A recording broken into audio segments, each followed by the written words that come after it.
This is a reading from the poem of the Man God by Maria Valtorta, Volume 5, Episode 639, The Blessed Virgin and John in the Places of the Passion, 8th of September, 1951.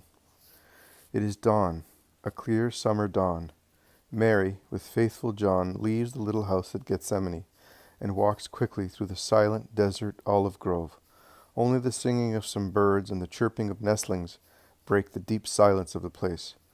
Mary, without any hesitation, directs her steps towards the rock of the agony. She kneels against it. She kisses where some thin fissures in the rock still show rusty red traces of Jesus' blood that penetrated into the fissures and coagulated there. She caresses them, as if she were still caressing her son, or part of him. John, standing behind her, watches her and weeps silently, wiping his eyes quickly when Mary makes the gesture of standing up. He even helps her to do so, and he does it with so much love, veneration, and compassion.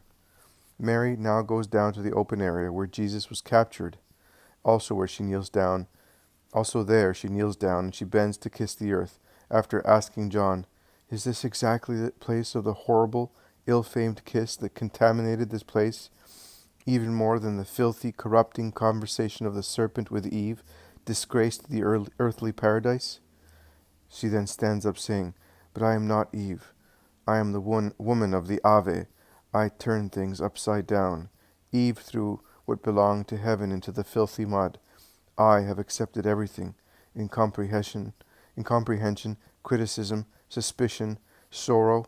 How many sorrows, and of how many kinds, before the supreme grief, to remove from the filthy mud what Eve and Adam had thrown into it, and elevate it again towards heaven. The demon was not able to speak to me, although he tried to, as he tried with my son, to destroy the redemption plan definitively. He was not able to speak to me, because I closed my ears to his voice, and my eyes to his sight, and above all, I closed my heart and my spirit against every attack of what is not holy and pure. My limpid ego, but which, like a pure diamond, cannot be scratched, opened only to the announcing angel. My ears listened only to that spiritual voice, and so I repaired and rebuilt what Eve had damaged and destroyed. I am the woman of the Ave and of the Fiat. I restored the order upset by Eve, and now I can remove and wash with my kiss and my tears the impression of that cursed kiss and of that contamination, the greatest of all of them, because it was done not by a creature to a creature, but by a creature to his master and friend, to his Creator and God." She then goes towards the gate which John opens. They come out together from Gethsemane. They go down to the Kidron. They cross the little bridge, and there also Mary kneels down to kiss the rustic parapet of the bridge, on the spot where her son fell on it. She says, "Every place where he suffered supreme sorrows and abuse is sacred to me. I should like to have everything in my little house, but it is not possible to have everything." She sighs and then says, "Let us go on quickly before people get about," and she takes to the road again with John. She does not go into town. They go along the Hinnom Valley and the caves where the lepers live. She raises her eyes towards those caverns of sorrow. She gives John a nod, and he at once lays on the rock some foodstuffs that he had in a bag, uttering a cry at the same time to call them. Some lepers look out and come towards the rock, thanking them, but none of them ask to be cured. Mary notices and says, "They know that he is no longer here, and shocked as they are at his horrible death, they can no longer have faith in him and in his disciples. Twice unhappy, twice lepers, twice, no, even more, completely unhappy, lepers, dead, both on the earth and in the next world. Shall I try to speak to them, Mother? It is useless. Peter, Judas of Alphaeus, Simon Zealot have tried, and they derided them. Mary of Lazarus came, as she always assists them in memory of Jesus, and she was derided as well. Lazarus also went with Joseph and Nicodemus to convince them that he was the Christ, telling them of his resurrection worked by Jesus, after being for 4 days in the sepulchre, and of that of the man God through his own power, and of his ascension. It was all to no avail. They replied, Lies. Those who know the truth say that they are lies. And they are certainly the Pharisees and the priests. They are the ones who are working to destroy faith in him. I am sure it is them. It may be, John. It is certain that the lepers who were not converted before in the face of Jesus' miracles will not be converted any more. No more. A sign and symbol of all those who, throughout ages, will not be converted to the Christ, and by their free will be lepers of sin, dead to the grace, which is life, the symbol of all those for whom he died in vain, and in that manner. And she weeps, quietly, without sobbing, but with a real flood of tears. John takes her by the arm when Mary, to conceal her tears from some passers-by who are watching her, covers her face with her veil. John, while leading her lovingly, says to her, It is not possible for your tears, for your prayers, for you even more, for your and Jesus' love for all men, yours, because yours is active, perfectly active as Jesus is glorious in heaven, and your sorrow because of the deafness of men, and his because of the obstinate sinning of too many people not to yield fruit. Have hope, mother. Men have given you, and will still give you, much sorrow, but they will also give you love and joy. Who will not love you when he hears about you?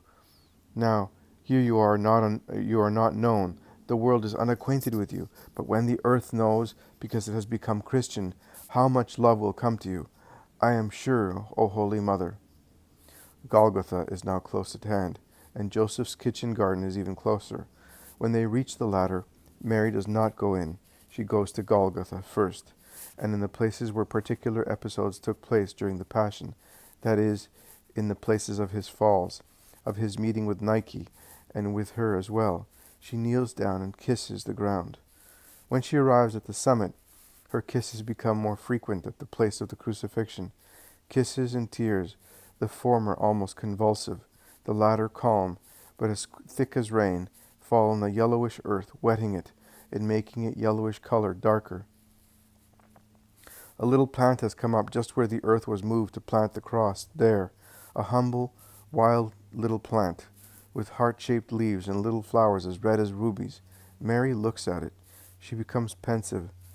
Then she removes it delicately from the soil with a little loose earth. She lays it in the hem of her mantle, saying to John, I will put it in a vase. It looks like his blood, and it has come up in the earth, made red by his blood. It is certainly a seed carried by the whirlwind of that day. It came from who knows where, and fell there who knows why, to take root in the dust, fertilized by that blood. I wish it were so for all the souls. Why is the majority of them more reluctant than the arid and cursed earth of Golgotha, the place of torture for highwaymen and killers, and of the deicide of a whole people? Cursed? No. He has sanctified this dust.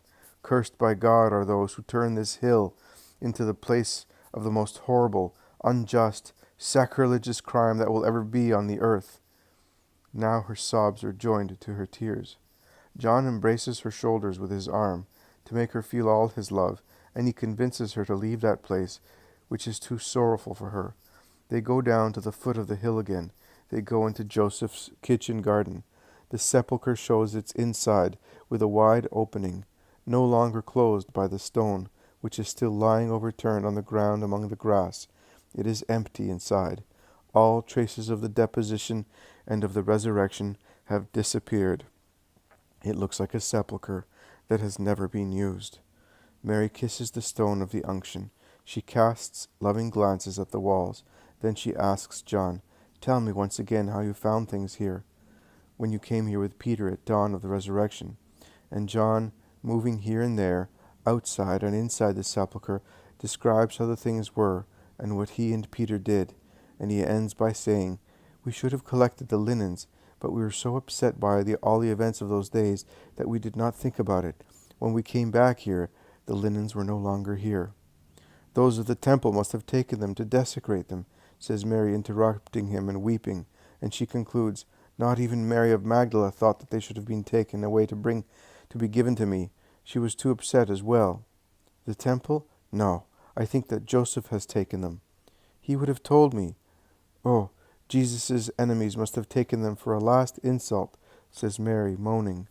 Do not weep. Do not suffer any more.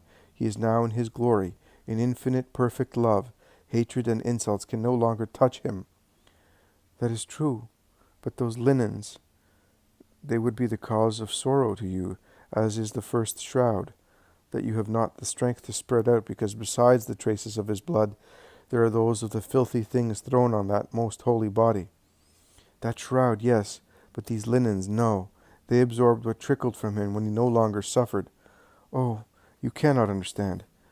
I see, Mother, but I did not think that you, who are certainly not separated from him, God, as we are, and even more are the simple believers in him, felt so strong the desire, even more the need to have something of him, the tortured man. Forgive my stupidity. Come, we will come back here again. Let us go now, because the sun is rising more and more. It is strong, and long is the road we have to take in order to avoid the town. They come out of the sepulchre, and then of the kitchen garden, and along the same road by which they came, they go back to Gethsemane. Mary walks quickly and silently, all enveloped in her mantle. She has only a sensation of disgust and horror when she passes near the olive grove where Judas hanged himself, and near the country house of Caiaphas, and she whispers, "Here he completed his damnation of an unrepentant soul in despair, and there he finalized the deal."